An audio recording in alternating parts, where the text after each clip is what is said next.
નમસ્કાર. વેબિનારમાં જોડાયેલ દરેકનું સ્વાગત છે. આજે ગિરનારી મંડળનો 664મો વેબિનાર છે. વક્તા છે જૂનાગઢના અને પૂના નિવાસી શ્રી જિજ્ઞેશભાઈ જોશી સાહેબ, જેઓ આપણને સૂર્ય ચિકિત્સા ભાગ 5માં વધુ ચિકિત્સકીય માહિતી આપશે સૂર્યની. શ્રી જિજ્ઞેશભાઈ જોશી સાહેબ.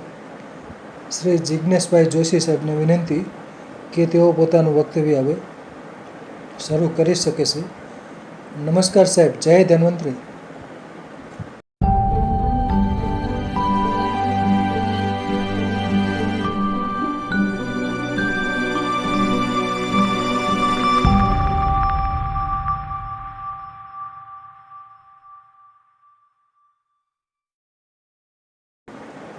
જય ધન્વંતરી સર.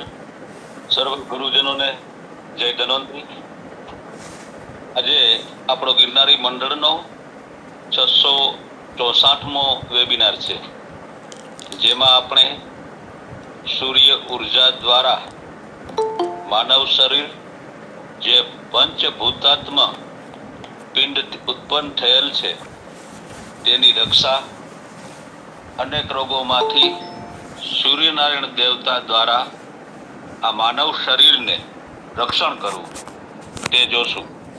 જેમ સર્વત્ર ઈશ્વરની મહામાઈ માતા ગાયત્રી શક્તિ વ્યાપી રહી છે, તેવી રીતે આપણા વેદોમાં ઋષિ મુનિઓ દ્વારા યોગ શાસ્ત્રોમાં ષટચક્રોનું જે જ્ઞાન પ્રાણમય કોષો અને સૂર્ય ચક્ર વિશે આજે આપણે થોડું અધ્યયન કરીશું.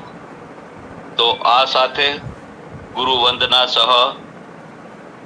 ગુરુ બ્રહ્મા ગુરુ વિષ્ણુ ગુરુ દેવો મહેશ્વર ગુરુ સાક્ષાત પરબ્રહ્મ તસ્મે શ્રી ગુરુવે નમઃ. આજે આપણે પ્રાણમય કોષો વિશે જાણશું. તો પ્રાણ શક્તિ અને સામર્થ્ય શક્તિનું પ્રતીક છે. સરે કોલ આવે છે બંધ કરો.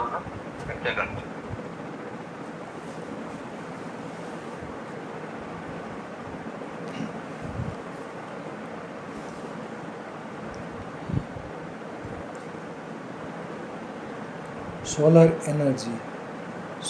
એનર્જી, સૂર્ય ચિકિત્સા. Solar therapy.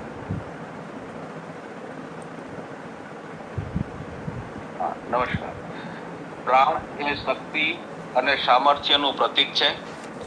માનવ શરીરોમાં એકબીજાની વચ્ચે જે ભિન્નતા છે તે ઘણી સામાન્ય બાબત છે. જેમ એક માણસ જેટલો આહાર લે, જેટલો શ્રમ કરે, એટલો જ એ લાંબો અને વજનદાર હોઈ શકે. તેમ બીજો પણ એના પ્રમાણમાં વધતો ઓછો હોઈ શકે. પરંતુ આંતરિક શક્તિમાં એકબીજા મનુષ્ય વચ્ચે જમીન આસમાનનો જે તફાવત છે તે ઘણી મહત્વની વાત છે.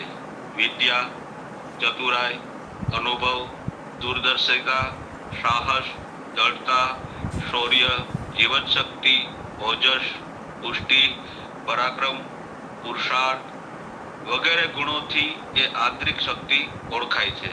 જે આધ્યાત્મિક ભાષામાં એને જ પ્રાણ શક્તિ કહેવામાં આવે છે. પ્રાણ શક્તિ નેત્રો દ્વારા ચમકે છે. ચહેરા ઉપર એનું પ્રતિબિંબ પડે છે. હાવભાવમાં એના તરંગોનું દર્શન થાય છે. પ્રાણની સુવાસમાં એક એવી જાતની વિલક્ષણ માદકતા હોય જે સામા માણસને ભાવ વિભોર બનાવે છે. પ્રાણવાન સ્ત્રી પુરુષો એટલા જ આકર્ષક હોય છે. તેમનો આપણને સંગ છોડવાની ઈચ્છા થતી નથી. પ્રાણ વાણીમાં ચમકતો હોય છે. એની વાણી સાંભળનારના દિલને એકદમ બાધકતા એટલે કે હલાવી નાખે છે. મોતનો સામનો કરવા માટે જ્યારે માણસ પોતાનો જાન હાથમાં લઈ અગ્રેસર થાય છે, ત્યારે પ્રાણ શક્તિ જ એની એકમાત્ર ઢાલ બની જતી હોય છે.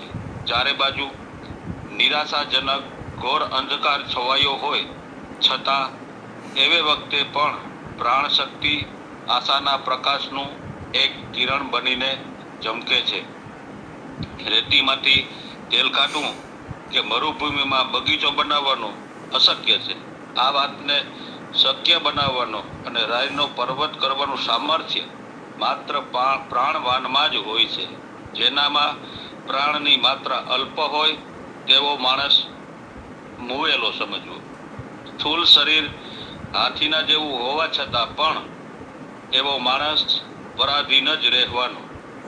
પોતાની મુશ્કેલીઓનો દોષ બીજા ઉપર ઢોળી એ એક જાતનો માનસિક સંતોષ મેળવે છે.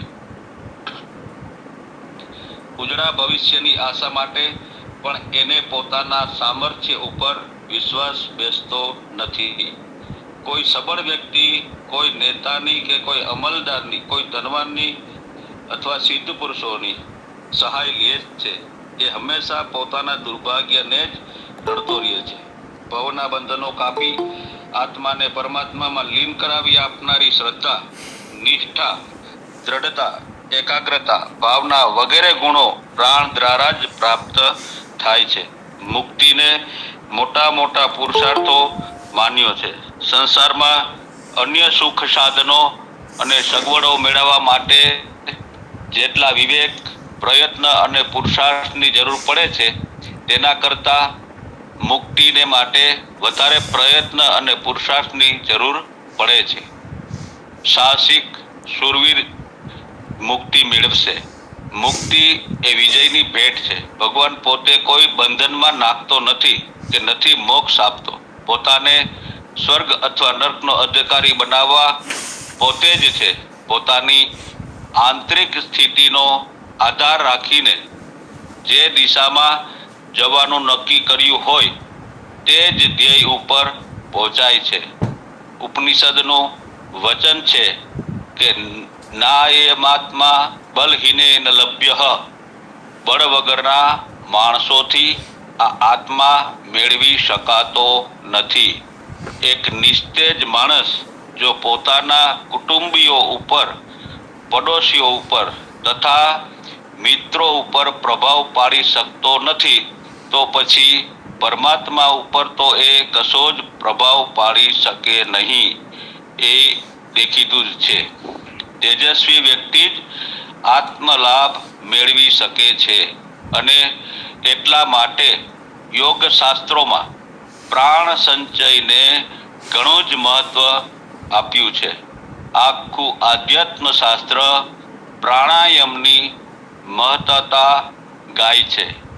જેમ સર્વત્ર ઈશ્વરની મહિમામયી ગાયત્રી શક્તિ વ્યાપી રહી છે. જે ગાયત્રી શક્તિ છે, સૂર્યનારાયણનો જે પ્રાણ છે, એ જ એની શક્તિ છે. અને તે અખિલ વિશ્વમાં પ્રાણને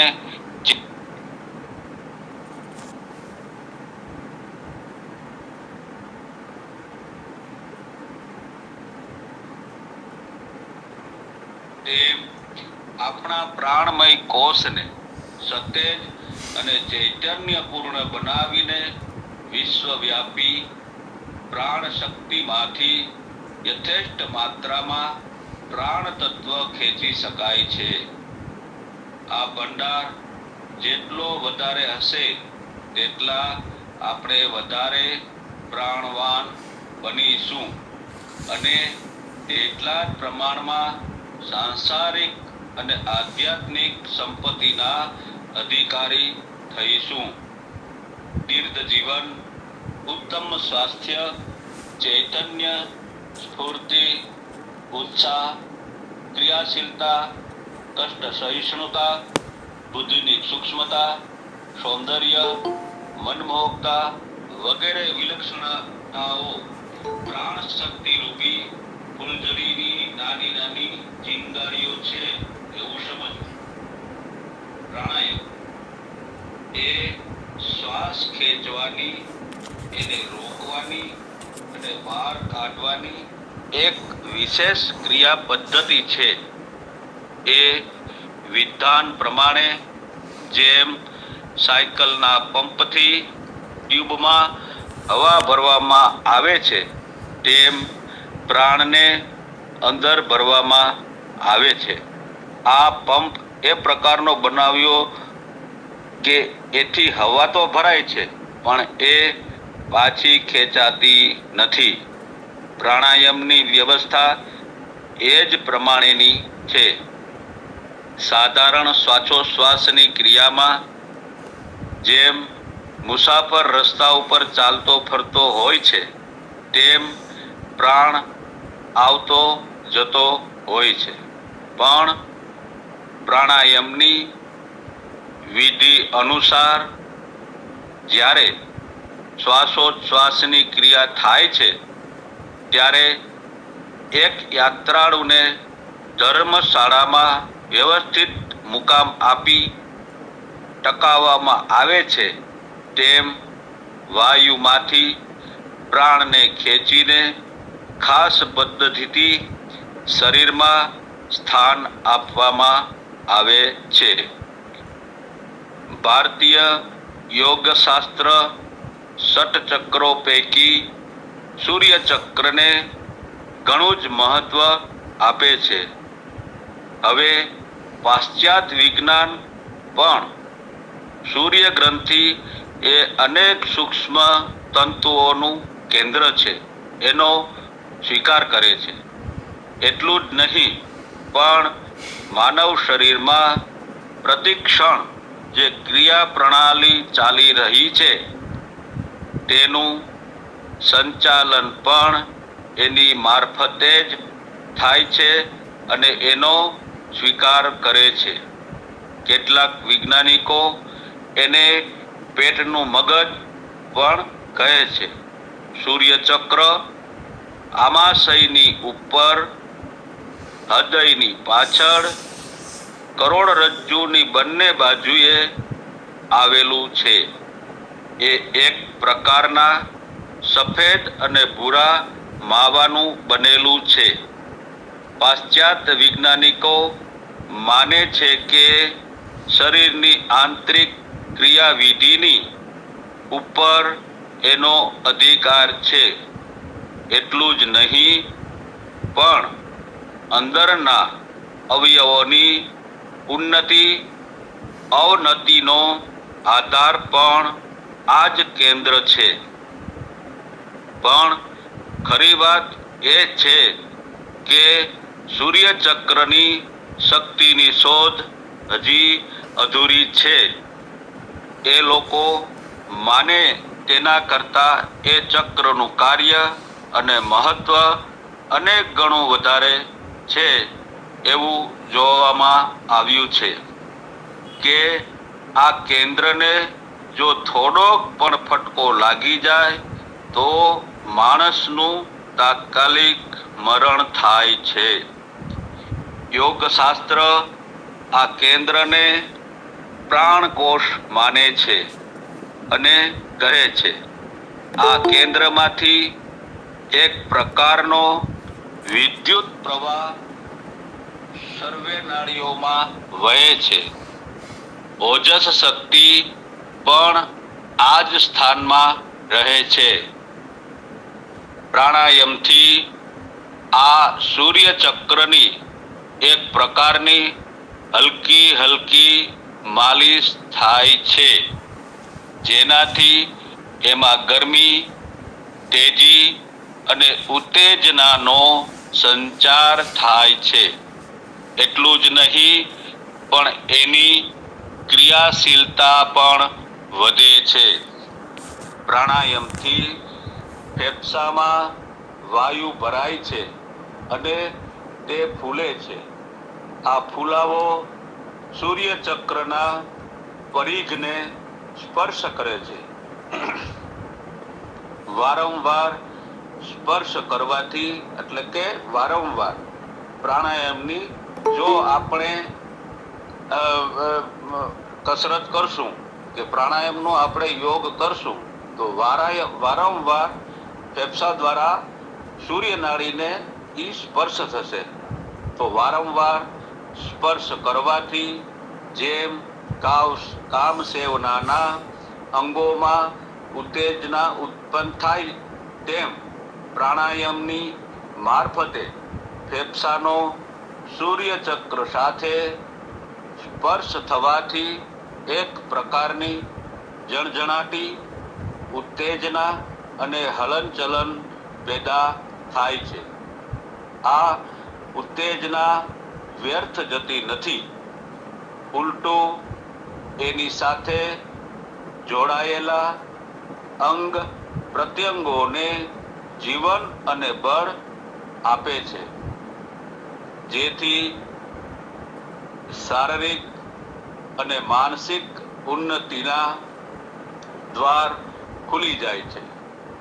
કરોડરજ્જુની ડાબી જમણી બંને બાજુએ નાડી ગુચ્છકોની 2 શ્રેણીઓ ફેલાયેલી હોય છે. આ શ્રેણીઓ પરસ્પર સંકળાયેલી છે અને આ શ્રેણીઓમાં જ માથાની, ગળાની, છાતીની વગેરે નાડીઓ સામેલ હોય છે. બીજા અનેક નાડી તંતુઓ પણ અહીં ભેગા થાય છે. એનો પ્રથમ વિભાગ, જેને મસ્તિષ્કનો મેરુ વિભાગ કહે છે, તે શરીરના જ્ઞાન તંતુઓ સાથે ઘનિષ્ઠ સંબંધ ધરાવે છે. આ સંસ્થાનમાંથી અસંખ્ય ગણા જ બારીક ભૂરા રંગના તંતુઓ નીકળી રક્તનાળીઓમાં ફેલાઈ જાય છે અને પોતાની અંદર વહેતી વિદ્યુત શક્તિથી અંદરના શારીરિક અવયવોનું સંચાલન કરતા રહે છે. આજે વિદ્યુત શક્તિનો જે વાત આવી તો એ સૂર્ય નાડી દ્વારા પ્રસારિત થાય છે. ઉપર બતાવાયું કે કરોડરજ્જુની ડાબી જમણી બાજુ નાડી ગુચ્છકોની 2 પ્રધાન શ્રેણીઓ ફેલાયેલી છે. યોગમાં એમને ઈડા અને પિંગલા કહી છે. રક્તાભિસરણ, શ્વસન ક્રિયા, પાચન ક્રિયા વગેરે મુખ્ય કાર્યોને સુવ્યવસ્થિત રાખવાની જવાબદારી મુખ્યત્વે ઉપરોક્ત બંને નાડી ગુચ્છકોની છે. પ્રાણાયામ એ બંને ઈડા પિંગલા નાડીઓને ચોક્કસ પદ્ધતિ અનુસાર બળવાન બનાવે છે, જેથી એની સાથે સંબંધ ધરાવતા અંગોની કાર્યશક્તિમાં કોઈ વિકાર હોય તો દૂર થઈ આનંદવર્ધક આરોગ્ય આપણને પ્રાપ્ત થાય છે. અત્યંત પ્રાચીન કાળથી આત્મવેતા પુરુષો એટલે કે આપણા ઋષિ મુનિઓ પ્રાણાયામના મહત્વ અને લાભોને સારી રીતે અનુભવ લેતા આવ્યા છે. તે જ પ્રમાણે સમસ્ત ભૂમંડળના યોગીઓ ઋષિઓ પોતપોતાની વિધિ પ્રમાણે આ ક્રિયાઓ કરતા આવ્યા છે. બૌદ્ધ ધર્મમાં યજ્ઞ નામનો પ્રાણાયામ ઘણા જૂના કાળથી પ્રચલિત છે. પ્રસિદ્ધ જાપાની પુરોહિત હુકુઇન જેસીએ પ્રાણાયામનો ખૂબ પ્રચાર કર્યો હતો. બીજા અનેક દેશોમાં પણ આ વિદ્યાનો પ્રભાવ જાણીતો હતો. એના ઘણા પ્રમાણો મળે છે. યોગ દર્શન સાધનપાદના સૂત્રો 52-54માં બતાવ્યું છે કે પ્રાણાયામથી અવિદ્યાનો અંધકાર દૂર થઈ જ્ઞાનનો પ્રકાશ ફેલાય છે અને મનની એકાગ્રતા સધાય છે. એવી અનેક કથાઓ આપણને સાંભળવામાં આવી હોઈ શકે. યોગી લોકો પ્રાણને વશ કરીને મૃત્યુને જીતી લે છે. એટલે કે જેટલા પ્રાણાયામની આપણે પ્રેક્ટિસ કરીએ તો આપણા આયુષ્યની વૃદ્ધિ થાય છે એવું શાસ્ત્રોમાં બતાવવામાં આવ્યું છે. પ્રાણ એના વિસ્તારથી વિવેચન કરવામાં આવ્યું છે. એ સિવાય પ્રાણાયામથી થતા બીજા અનેક જાતના લાભો જોવામાં આવ્યા છે. આ લાભો કેટલીક વખતે એવા વિચિત્ર અને વિલક્ષણ હોય છે કે જેથી ભારે આશ્ચર્ય ઉપજે છે. પ્રાણાયામથી શરીરની સૂક્ષ્મ ક્રિયા પદ્ધતિ ઉપર અદ્રશ્ય રૂપમાં એવો વૈજ્ઞાનિક પ્રભાવ પડે છે કે જેથી રક્ત સંચાર, નાડી સંચાલન, પાચન ક્રિયા, સ્નાયુઓની દ્રઢતા, ગાઢ નિંદ્રા, સ્ફૂર્તિ વગેરે માનસિક વિકાસના ચિહ્નો સ્પષ્ટ રૂપમાં દેખાય છે અને તેથી સ્વાસ્થ્ય, બળ, પ્રસન્નતા, ઉત્સાહ અને પરિશ્રમની યોગ્યતામાં વધારો થાય છે. આત્મોન્નતિ, ચિત્તની એકાગ્રતા, સ્થિરતા, દૃઢતા વગેરે માનસિક ગુણો પ્રાણ સાધનાની સાથે જ વૃદ્ધિ પામેલા જણાશે. આ લાભો ઉપર વિચાર કરવામાં આવે તો ખાતરી થશે કે પ્રાણાયામ એ આત્મ ઉન્નતિ એક મહત્વપૂર્ણ સાધના છે. પ્રાણ તત્વનો વાયુની સાથે ઘણો સંબંધ છે. પાશ્ચાત્ય વિજ્ઞાન તો પ્રાણને વાયુનો એક સૂક્ષ્મ ભેદ જ માને છે.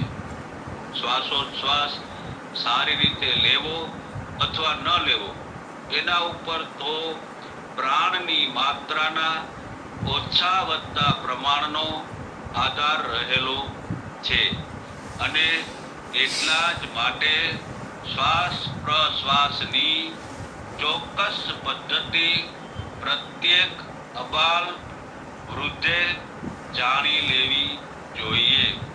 ઊંડો અને પૂરો શ્વાસ લેવો જોઈએ જેથી વાયુ ફેફસાના દરેક ભાગમાં જઈને સર્વ કોષોના રક્તની સફાઈ કરી શકે.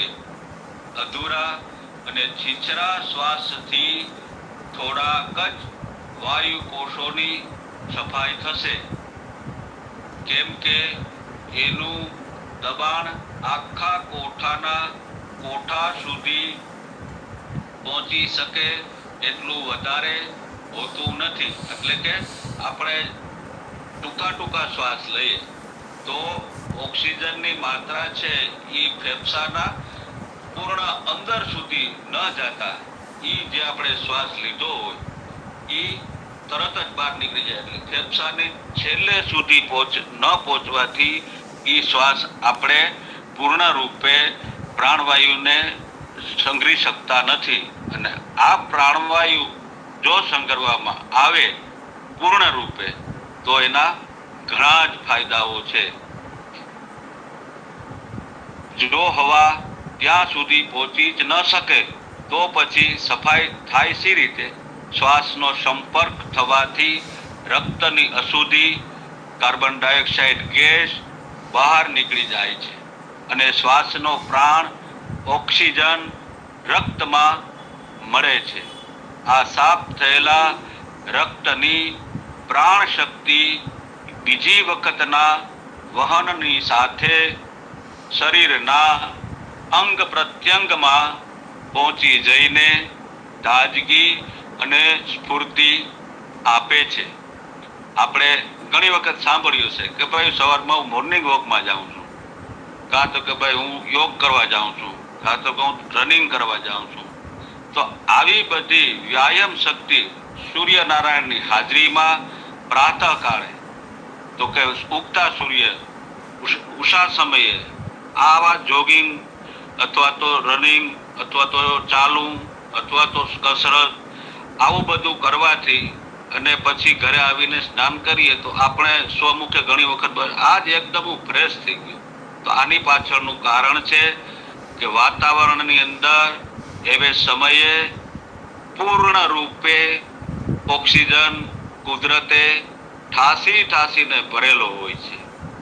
આ ઓક્સિજન આપણી કસરતો દ્વારા શરીરને મહેનત આપવાથી વધારેમાં વધારે શ્વાસ લેવાય છે અને આ શ્વાસ લેવા રૂપી જે ઓક્સિજન પૂર્ણ રૂપે આપણા શરીરને મળે એટલે આપણું શરીર તાજગી અનુભવે છે. તો આ તાજગી અનુભવવા પાછળનું મુખ્ય કારણ લોહીની અંદર પૂર્ણ રૂપે ત્યારે આપણે ઓક્સિજન મોકલીએ છીએ.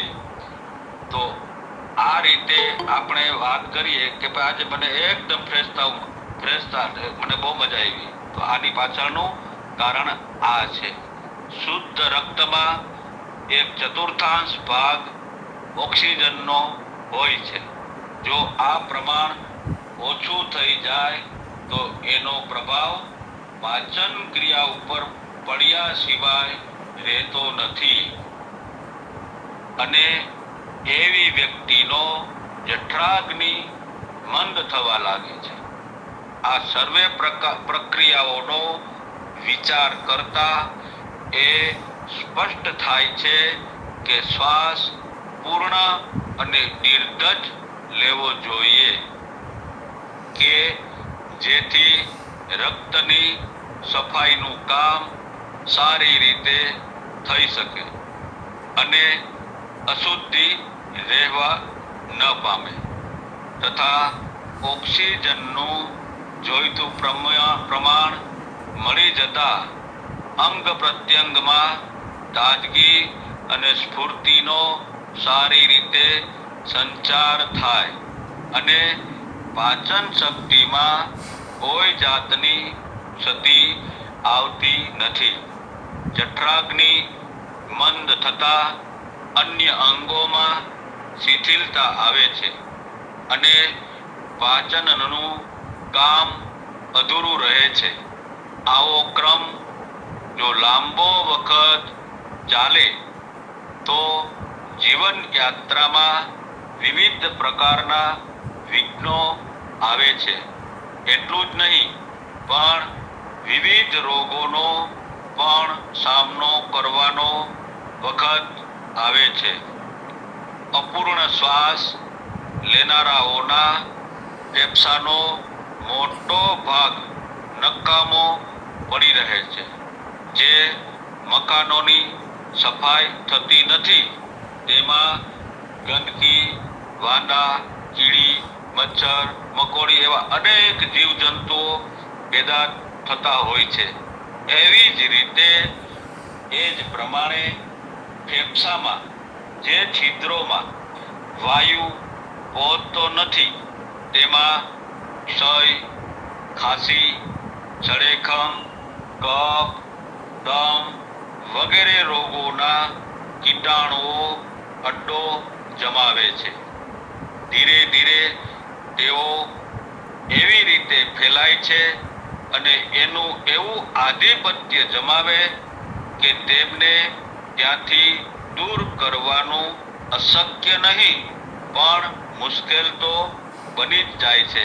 એટલે જેમ આપણું જે મકાન છે એ સાફ સફાઈ વગરનું આપણે માની લ્યો કે 2 મહિના બહારગામ ગયા હોય, આપણું મકાન બંધ હોય અને એ બંધ મકાનમાં જ્યારે 2 મહિના આપણે આવીએ તો એક પ્રકારની દુર્ગંધ આવતી હોય કે એવા અનેક વાયુઓ અંદર ભેરા થયા હોય અને અનેક જીવજંતુઓ અંદર પણપતા હોય જે આપણે સૂક્ષ્મ આંખે જોઈ શકતા નથી પણ અહેસાસ થઈ શકે.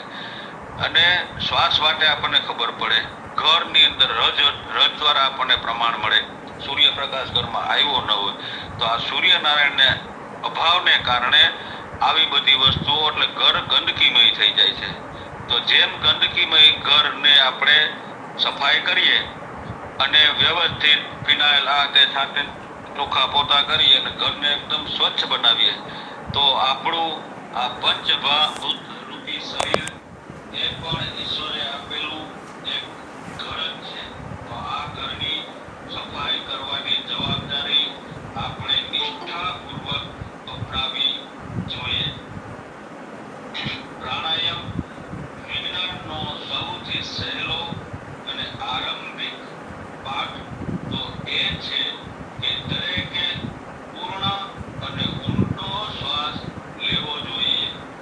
વાયુથી ફેફસા ભરાઈ જાય એવી રીતે શ્વાસ લેવાનો પ્રયત્ન કરવાની હંમેશા ટેવ પાડવી જોઈએ. એટલે આપણે ધીરે ધીરે જો ટેવ પાડીએ તો આ અશક્ય નથી પણ એનું સતત મનન અને ચિંતન આપણા દિનચર્યાની અંદર પાડવું જરૂરી છે. જો એવી ટેવ પાડીએ તો આપણા શ્વાસ લેવાના જે વધારે જેમ પડશે એમ આપણા શરીરની અંદર શ્વાસ વધુ ટકશે. એ ટેવ પાડવાથી આપણા શરીરના આરોગ્ય ઉપર એની સીધી જ અસર આપણને જોવા મળશે. ધીમે ધીમે શ્વાસ એવી રીતે ખેંચો કે જેથી છાતી ભરપૂર પહોળી થાય અને એ જ ક્રમથી વાયુ ધીરે ધીરે બહાર કાઢવું. ફેફસાને સ્વસ્થ રાખવાની, રક્તને શુદ્ધ કરવાની, શરીરના અંગ પ્રત્યંગોને ચેતના આપવાની, પાચન શક્તિને તંદુરસ્ત રાખવાની અને મનુષ્યને આરોગ્ય અને દીર્ઘ જીવન આપવાની પણ આ જ રીત છે. પૂર્ણ શ્વાસ લેવાનો અભ્યાસ કરવાથી છાતીનો ઘેરાવો વધે છે, ફેફસાની મજબૂતાઈ અને વજનમાં વૃદ્ધિ થાય છે અને હૃદયની કમજોરીમાં સુધારો થઈને રક્ત સંચારની ક્રિયામાં એક જાતનું ચૈતન્ય દેખાઈ આવે છે.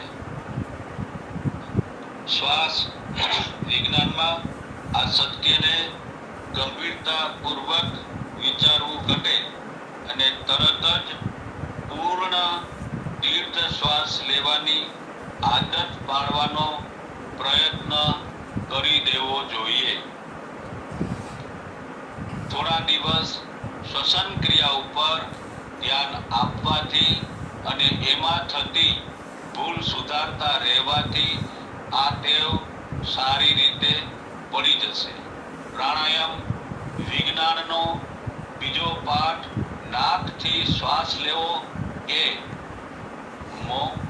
મોંથી પણ શ્વાસ લઈ શકાય છે.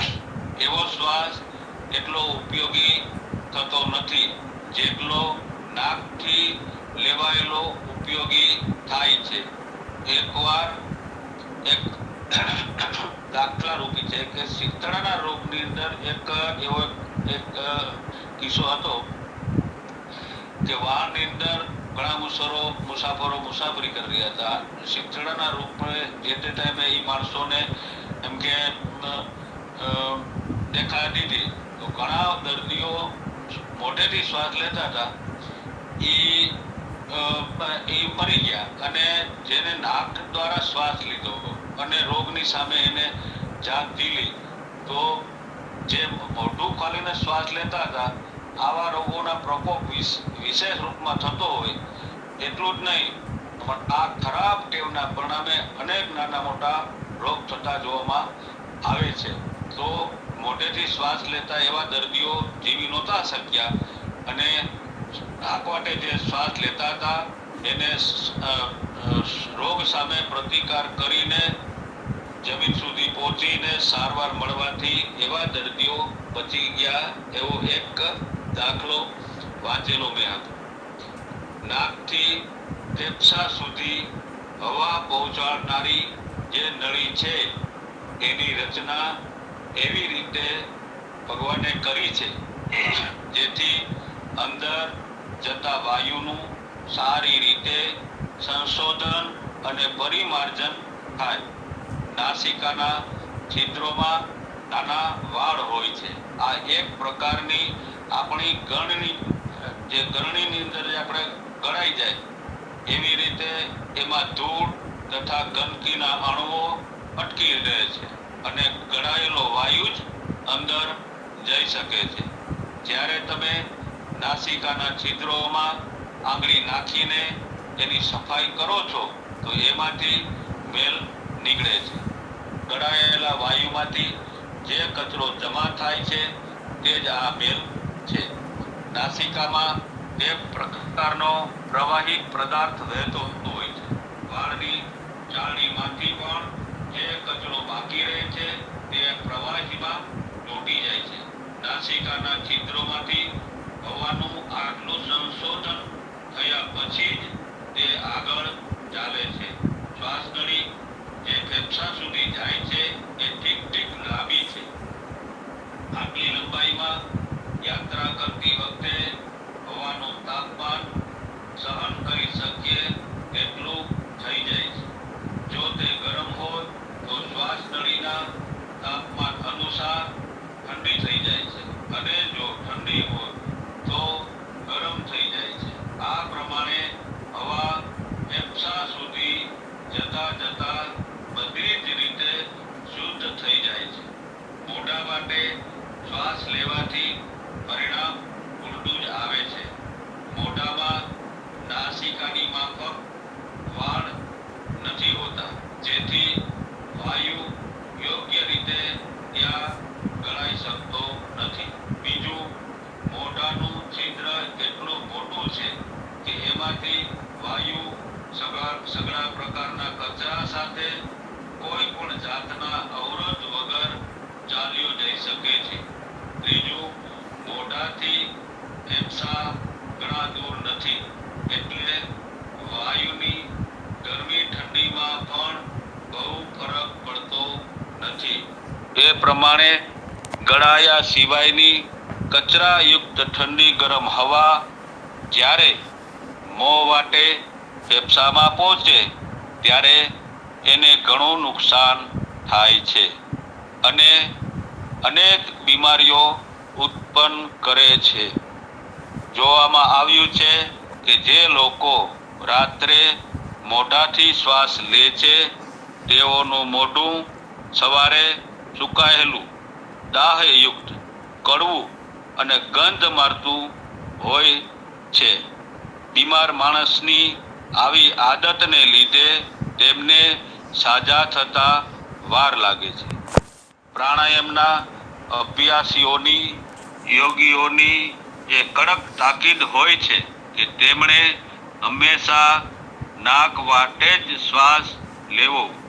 નાસિકા માર્ગમાં કોઈ અવરોધ હોય કે જેથી મોઢા મારફત શ્વાસ લેવાની ફરજ પડે તો નાસિકાના છિદ્રો જેમ બને તેમ જલ્દીથી સાફ કરવા. સંગીતથી ફેફસા મજબૂત થાય છે. જેને રુચિ હોય છે તેને સુધી બહુ ઓછા થશે. વધારે પડતું ગાવાથી અથવા અનુચિત અવસ્થામાં અવિધિસર ગાવાથી કઈક બીમારીઓ આવે છે, પણ સાધારણ ફેફસાને મજબૂત કરનારા અભ્યાસો પૈકી સંગીતની પણ ગણતરી થઈ શકે છે. કંઠ, હૃદય, વાસળી, અમાશય, આંતરડા, લીવર વગેરે સર્વે આંતરિક અવયવોને સંગીતથી સારો વ્યાયામ મળે છે. જો સારી જાતના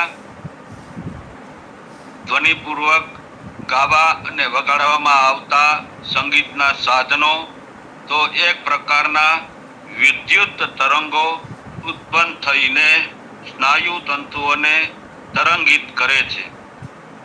આને પરિણામે શ્વાસ સંચાલન ક્રિયામાં ઘણી સહાયતા મળે છે. એટલું જ નહીં પણ મંદ અને શિથિલ ગતિથી કાર્ય કરતા અંગોમાં ચંચળતા અને ગતિશીલતાનો આવિર્ભાવ થાય છે. જેઓને ગાવા અને વગાડવાનું હોય છે તેઓએ ભોજનની પછી ઓછામાં ઓછા 3 કલાક પછી અભ્યાસ કરવો જોઈએ. જે વગાડી શકતો ન હોય તેણે ગાણું ગાવું તો જોઈએ જ. સગવડ પ્રમાણે કદી વાદ્ય કે ગાયન સાંભળવાનો અવસર મળે તો તેનો લાભ લેવો જોઈએ. કેમ કે સંગીતથી ઉત્પન્ન થનારી વિદ્યુત લહેરીઓ સાંભળનારને પણ પ્રભાવિત કરે છે. સવાર સાંજ ગાયન વાદ્ય તથા નૃત્યની સાથે સંકીર્તન કરવાની ધાર્મિક પ્રથાનો આરોગ્યની સાથે ઘણો ગાઢ સંબંધ છે. સંકીર્તનમાં સામેલ થનારાઓને ગળાનો અને ફેફસાનો ઘણો સારો વ્યાયામ મળે છે. જોર જોરથી ધાર્મિક ભજનો ગાવા અથવા શંખ ફૂંકવાથી ફેફસાને ઘણો સારો વ્યાયામ મળે છે. ઉપરોક્ત ક્રિયાઓથી સાધારણ રીતે પ્રાણાયામનો લાભ મળે છે. સામાન્ય લોકોને ઉપયોગી થાય એવી સર્વસુલભ પ્રાણાકર્ષણની ક્રિયા વિશે આપણે સ્ત્રી પુરુષ બાળક વૃદ્ધ સર્વને માટે એ ઉપયોગી છે. આનાથી સાધકમાં ધીરે ધીરે પ્રાણ તત્વની વૃદ્ધિ નિરંતર થતી રહે છે. ગાયત્રીની બ્રહ્મ સંધ્યામાં બતાવેલા પ્રાણાયામની માફક પ્રાણાકર્ષણ ક્રિયા પણ સર્વને માટે લાભદાયક અને સરળ છે. પ્રાતઃકાળે નિત્ય કર્મથી નિવૃત્ત થઈને સાધનાને માટે કોઈ સ્વચ્છ શાંતિદાયક સ્થાનમાં આસન બિછાવીને બેસવું. બંને હાથ ઘૂંટણો પર રાખવા અને કરોડરજ્જુ સીધી રાખવી. આંખો બંધ કરવી. ફેફસામાં ભરાયેલી બધી હવા ખાલી કરી નાખવી. પછી ધીરે ધીરે નાસિકા દ્વારા શ્વાસ લેવો.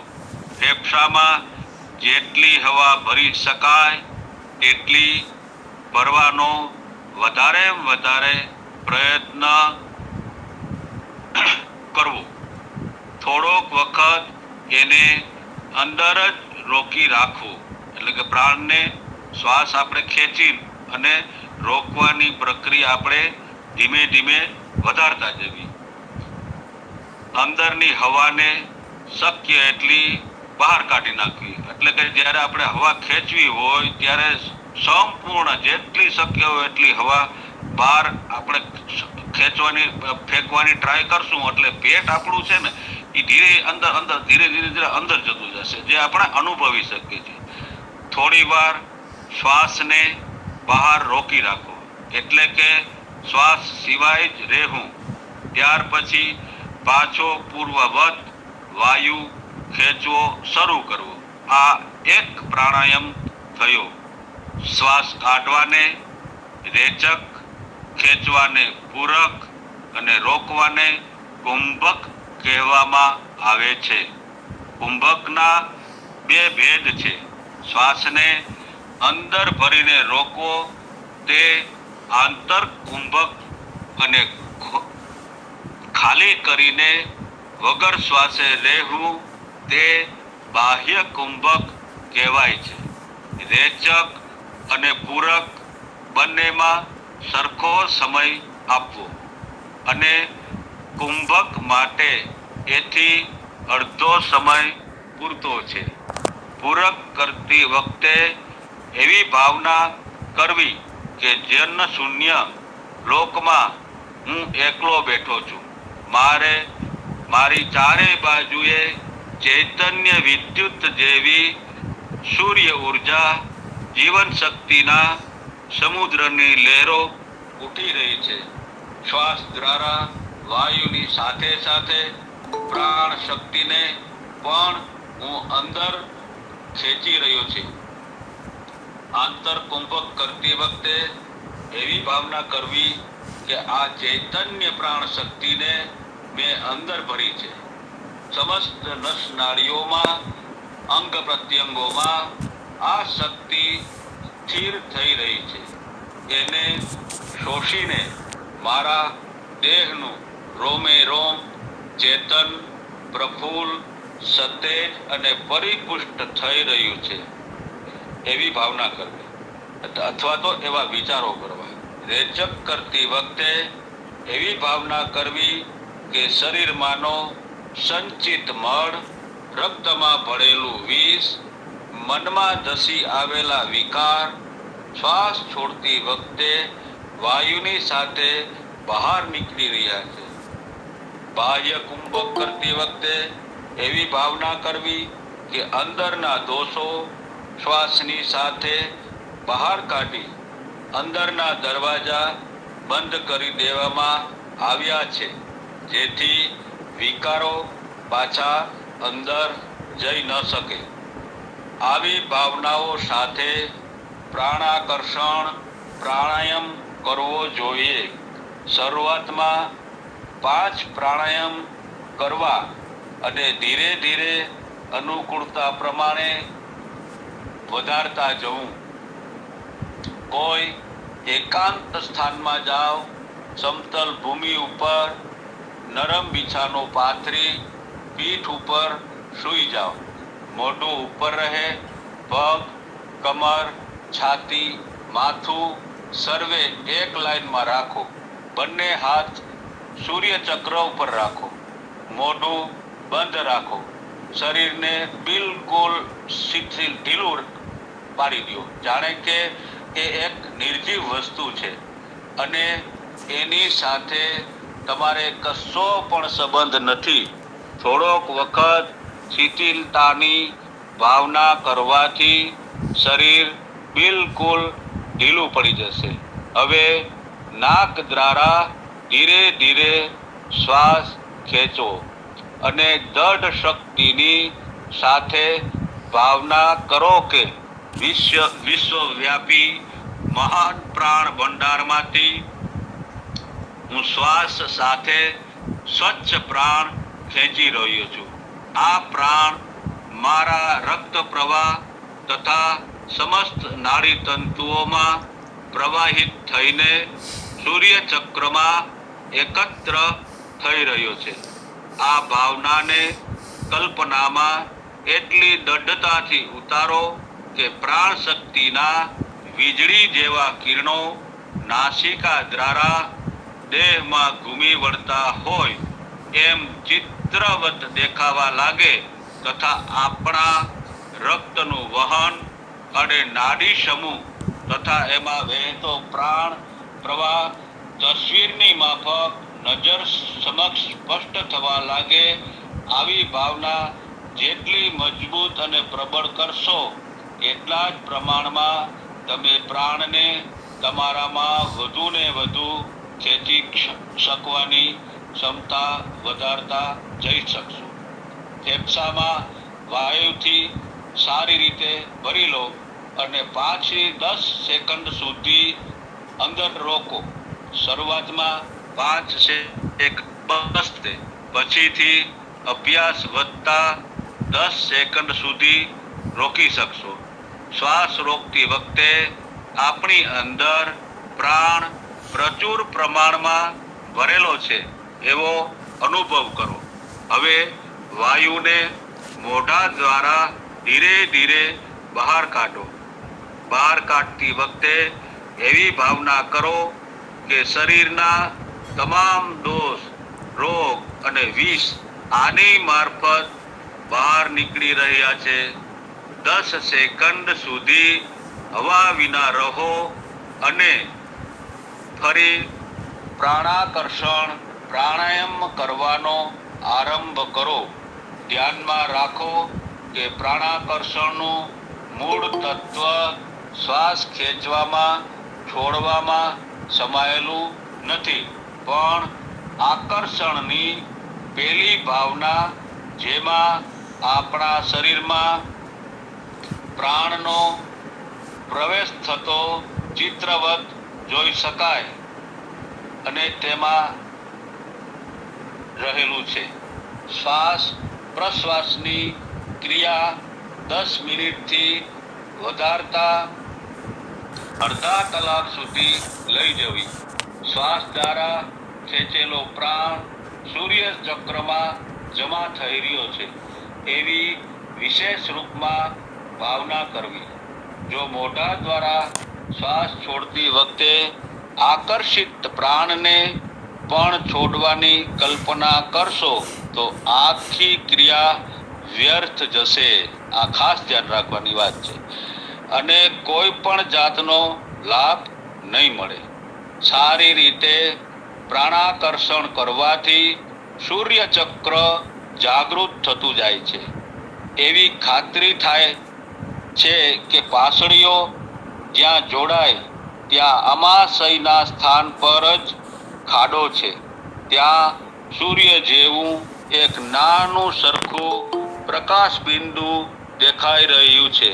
આ બિંદુ શરૂઆતમાં નાનું અને થોડા પ્રકાશવાળું તથા ઝાંખા જેવું દેખાય છે, પરંતુ જેમ જેમ અનુભવ અને અભ્યાસ વધતો જશે તેમ તેમ એ સાફ અને સ્વચ્છ કદમાં મોટું અને પ્રકાશવાન બનતું જશે. જેનો અભ્યાસ ઘણો જ આગળ વધેલો છે તેને તો આંખો બંધ કરતાની સાથે જ સૂર્ય જેવું તેજસ્વી બિંદુ દેખાય છે.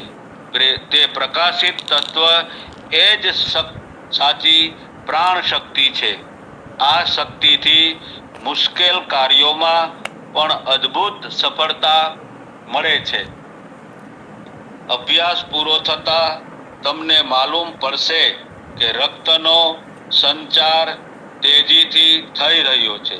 આખા શરીરમાં વિદ્યુતનું વહન થઈ રહ્યું એવો ભાસ થશે. અભ્યાસ પછી થોડોક સમય કોઈ શાંતિમય સ્થાનમાં બેસવું જોઈએ. અભ્યાસમાંથી ઉઠીને એકદમ કોઈ કામમાં લાગી જવું કે સ્નાન, ભોજન અથવા મૈથુન કરવું તે શાસ્ત્રમાં નિષિદ્ધ છે.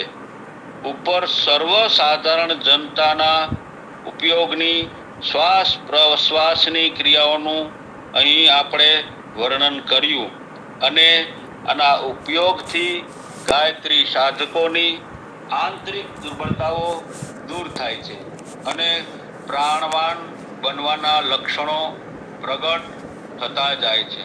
પ્રાણમય કોષની ભૂમિકાને પાર કરવા માટે 10 પ્રાણનું સંશોધન કરવું પડે છે. અસ્તુ. જય ધન્વંતરી. જય ધન્વંતરી. ખૂબ ખૂબ આભાર શ્રી જિજ્ઞેશભાઈ જોશી સાહેબનો,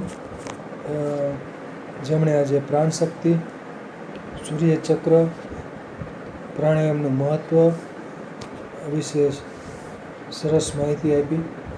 ખૂબ ખૂબ આભાર. હવે વૈદ્ય શ્રી વિનોદભાઈ ઠક્કર સાહેબને વિનંતી કે 2 શબ્દો કહે. ઠક્કર સાહેબ. જય ધન્વંતરી. સૂર્ય શક્તિ. આજે સૂર્ય ઉપરનું એમનું વેબિનાર જે સિરીઝમાં ચાલે છે અને સૂર્ય શક્તિ એક તે ક્રિયા ઉપર એટલી મહત્વની છે, એમાંય યોગની જે પ્રધાન પ્રક્રિયા કહીએ, ક્રિયા કહીએ, પ્રાણાયામ,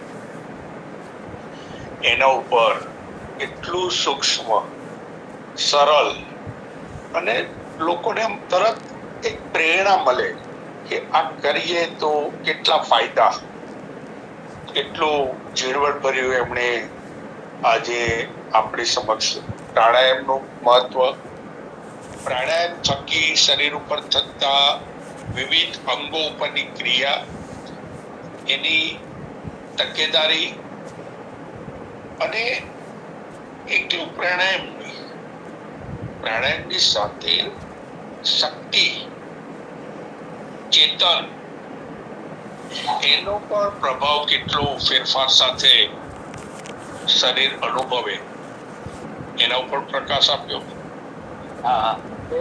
એમનો જે અભ્યાસ અને જે માહિતી આટલી ઝીણવટભરી જે આપણા સમક્ષ મૂકે છે એ માટે જિજ્ઞેશભાઈનો હૃદયથી આભાર. આટલું ઝીણવટભર્યું ને સરળ ભાષામાં એકદમ ધીમે ધીમે બધાને પૂર્ણ રૂપે સમજાય એ દાદ માગી લે એવી એમની શૈલી છે. અને હજી પ્રાણાયામની સાથે ઘણું બધું હશે, કદાચ આગળ લેવાના કે ખબર નથી, પણ બહુ સારી રીતે એમને આજે પીરસ્યું. ધન્યવાદ સહ વિરામ લઈશ. જય ધર્મત્રી. જય ધન્વંતરી.